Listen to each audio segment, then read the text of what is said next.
네, 안녕하세요. 오늘은 데이 트레이딩에 대해서 제가 팁을 좀 드려보도록 해보겠습니다.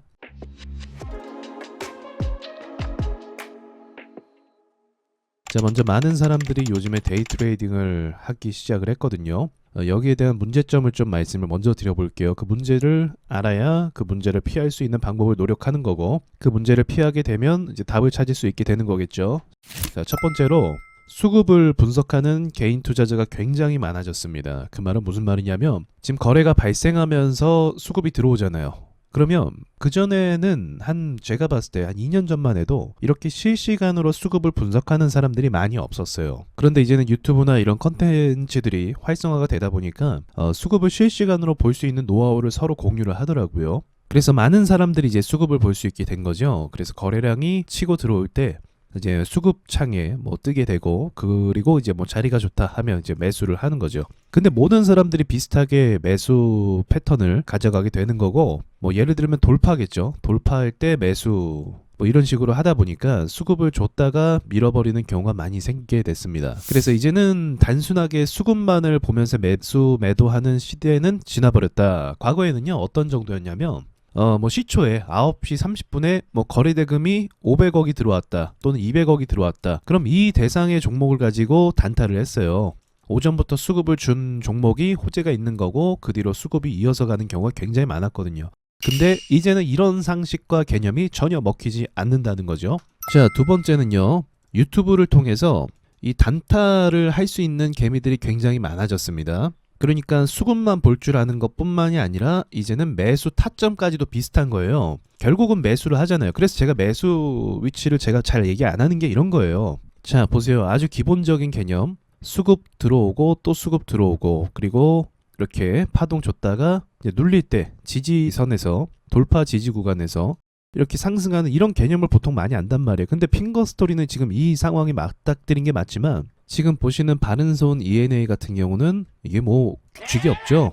그냥 마음대로 움직이고 마음대로 뭐 올라가고 막 하는 거죠. 그러니까 이러한 패턴들이 이제 많이 생기게 됐다. 이렇게 수급을 쏘고 나서 말도 안 되는 투매가 나오면서 사람들을 손절하게끔 만드는 이런 패턴이 굉장히 많은 거죠. 오늘은 제가 둘러보니까 좀 양호한 날이네요. 오늘 약간 테마가 붙고 약간 이제 재료들이 붙어갖고 버텨주는 그림이 있는 것 같은데, 어쨌든 세력들이 쏘니까요. 근데 얼마 전까지는 또 수급이 없는 날에는 계속적으로 흘러내리고 무너뜨리는 경우가 굉장히 많았죠. 그래서 평범하게 이제 매수하면 안 됩니다. 평범하게 매수하면 안 되고 스스로 변칙적인 위치를 찾아내셔야 됩니다. 제가 얼마 전에도 말씀드렸지만 세력은 필시 상대적으로 움직입니다. 그러니까 제가 이건 분명히 말씀드릴 수 있어요. 지금 투매가 굉장히 심하거든요. 폭락이 심하단 말이에요. 근데 2년 전에는요, 이렇게 폭락이 심한 날이 많이 없었어요. 이런 날이 간혹 있긴 있었는데 그렇게 많지 않았어요. 그런데 어쩌다 한 번씩 생기는 이런 그 투매가 많이 나오는 날이 지금은 일상이 되었다는 거죠. 평범함이 되어버렸다라는 거예요. 말이 안 되는 상황이 만들어졌어요. 정말 예전에는 이렇게 투매가 말도 안 되게 일어나지는 않았습니다. 아니, 그럼 어떻게 단타를 합니까? 그렇죠. 근데 지금은 왜 이렇게 투매가 많이 나오게 됐냐? 말씀드렸던 것처럼 유튜브에 정보가 많고 유튜브에서 단타로 수익 내는 사람들의 영상이 보여지니까 나도 해볼까 하면서 들어오게 되는 거예요. 그전에 이런 게 전혀 없었어요. 그러면서 수급 보는 법과 정보가 공유되다 보니까 똑같은 위치에서 매수를 하게 되는 거고, 세력들도 그걸 알기 때문에 상대적으로 움직여서 더 털어버린다. 돈이 많이 들어오는 시장이면 상관이 없겠죠. 세력이 이제부터는 우리가 올려야 돼 라고 생각하면 그때부터는 가는 거예요. 개미가 타든 말든. 근데 지금은 아직도 개미가 많고 단타로 막 들어오다 보니까 세력들이 여전히 개미들을 괴롭히고 못 올리게끔 시장을 만들고 있다는 거죠. 자, 그래서 세 번째로는요, 이 수급의 한계를 말씀드릴 수 있을 것 같아요. 지금 테마주나 급등하는 종목이 그렇게 많은 편은 아닙니다. 그래서 단타할 때는 기본적으로 수급이 있어야 되거든요. 수급이라는 건 돈들이 막 돌아다니는 거고, 재료와 호재가 있는 거고, 기관 외인도 적극적으로 붙는 걸 말해요. 그렇다면 그런 상황에서 시장이 분위기가 괜찮으니까 단타를 하면 확률이 더 올라가겠죠. 그런데 지금은 확률이 올라갈 수가 없겠죠. 좋은 테마나 섹터가 있기보다 지금은 테마가 거의 없는 상황이죠. 그래서 이러한 수급의 한계가 현재 존재한다. 수급은 한계가 있는데 단타하려는 개미들은 굉장히 많다. 그리고 이전처럼 정보에 대해서 잘 모르는 개미가 아니라 이제는 어느 정도 노하우와 학습을 한 개미들이 많다. 이렇게 좀 말씀드릴 수 있을 것 같아요. 자, 그러면 이 상황을 극복하려면 어떻게 해야 되는가? 뭐 100% 극복법이다 이렇게 얘기할 수는 없겠지만 어떤 식으로 극복해야 되는가 말씀드릴게요. 첫 번째는요.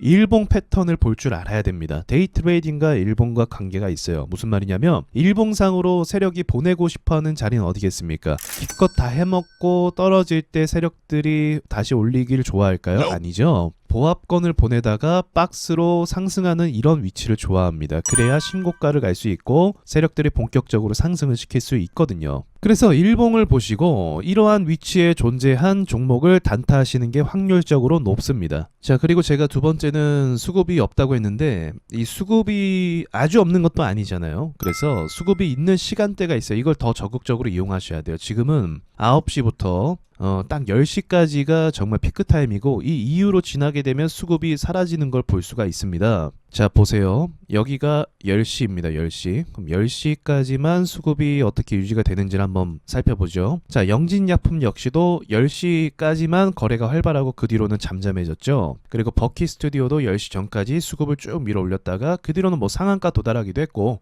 거래가 없기도 합니다. 자, 그리고 다올 인베스트 역시도 보시면 10시 전까지금 기세가 좋은데 갑자기 수급이 사라졌죠. 세력들이 이 시간부터 그냥 아예 수급을 안 쏘는 겁니다. 자, 일동제약도 10시 전까지만 수급을 딱 쐈죠. 이게 거의 정론과 같이 10시 이후가 되면 수급이 딱 사라진다. 근데 수급도 없는데 10시 이후에 매매하는 건 뭐가 되겠습니까? 그거는 물이 들어오지도 않았는데 다이빙하고 헤딩하는 거랑 똑같은 거예요. 그러면 자, 물이 어느 정도 차서 사람 가슴까지 와야 헤엄도 치고 할 거 아닙니까? 다른 사람들도 수영하고. 근데 물이 요만큼밖에 없는 거예요. 근데 이 없는 물 가운데서 이 좁아 터진 공간에서 많은 사람들이 막 단타하고 있는 거예요. 10시 이후에 세력이 수급을 쐈어요. 거래 터지면서. 근데 이걸 다 몰려드는 거예요. 오전에는 종목이 많으니까 분산될 거 아니에요. 근데 10시만 지나면 종목이 제한적이니까 여기에만 다 몰려드는 거예요, 사람들이. 그럼 어떻게 되겠습니까? 세력들이 올려줄까요? 이 많은 개미들이 올라오고 있는데 안 올려주죠. 오히려 밀어내고 털어내고 배틀하고 차트를 만들어 버리겠죠. 그래서 이 부분을 좀 유의하면서 매매하시면 좋을 것 같아요. 자, 일봉에 대한 이야기도 추가적으로 할게요. 자, 보세요. 이렇게 하락하는 가운데 올라가는 게 쉽지 않다는 거죠. 특히나 폭락이 나오고 나서 오르는 건 더 어렵습니다. 폭락이 나오고 나서 오르는 건 정말 어려워요. 그래서 오늘 잘 오른 종목을 보시면 이 버키 스튜디오 역시도 여기서 쭉 밀렸다가 여기서 긴 보합을 보냈어요. 나름대로 박스권을 보낸 거죠. 이러한 그림이 있으면 좋아요. 영진약품도 보시면 이런 박스권을 어느 정도 보내줍니다. 이 기간을 보내줘야 거래가 죽었죠. 이게 개미가 많이 털렸다라는 거예요. 일봉상으로. 그러니까 당일만 개미가 들어온 게 아니라 이전에도 계속 들어오면은 올라가기가 힘들어져요. 자, 이런 걸 제일 주의하셔야 돼요. 다올 인베스트먼트도 여기서 시장 때문에 반등 줬다가 다시 수급을 줬죠. 근데 여기서 갭을 높이 띄었죠. 갭을 높이 띄우면 어떻게 되겠어요? 시장에서 주목을 받겠죠. 주목을 많이 받는다는 것은 호재가 있다는 것이고 개미가 많이 들어온다는 거예요. 참 웃기죠? 호재가 있고 주목을 받으면 올라가는 게 우리 상식이라고 생각하는데 완전 그 반대로 간다는 거죠. 그래서 오전에 이렇게 갭을 띄운 종목은 피하시라. 더군다나 저항에 딱 맞물려 있잖아요. 그쵸? 저항이 여기 딱 있지 않나요? 이 저항이 있는데 여기서 단타를 하면 안 되죠. 제가 아까 전에 박스권 이야기한 의미가 뭡니까? 저항이 없는 걸 이야기하는 거예요. 근데 얘는 저항이 딱 보이잖아요. 이런 거를 살펴보시면서 일봉상의 저항과 매물 이런 걸 분석하시면서 하시면 확률이 더 올라가게 됩니다. 한번 제가 말한 관점으로 연구하시면 답이 있을 거라고 생각을 합니다. 여기까지 말씀드리고 마칠게요. 안녕하세요, 와주스키입니다. 아쉽지만 여러분께 중요한 공지를 드리려 합니다. 다름 아닌 와주스키 채널은 올해 12월까지만 영상이 업로드되고 이후로는 멤버십으로만 영상이 업로드될 예정입니다. 본래 계획은 12월까지만 활동하고 이후로 중단할 계획이었지만 여러 구독자분들의 요청에 의해서 멤버십으로 시황과 특이 종목에 대한 분석 영상을 올리도록 하겠습니다. 와저 인사이트도 운영이 계속될 예정입니다. 개인적 사정과 건강 문제로 인해 활동을 중단하려고 했지만 시장 상황이 좋지 않은 상황이라 시장이 어느 정도 회복될 때까지는 운영하도록 하겠습니다. 지금과 같은 공개 영상은 12월이 지난 2023년부터는 업로드가 더 이상 올라오지 않을 겁니다. 이상입니다.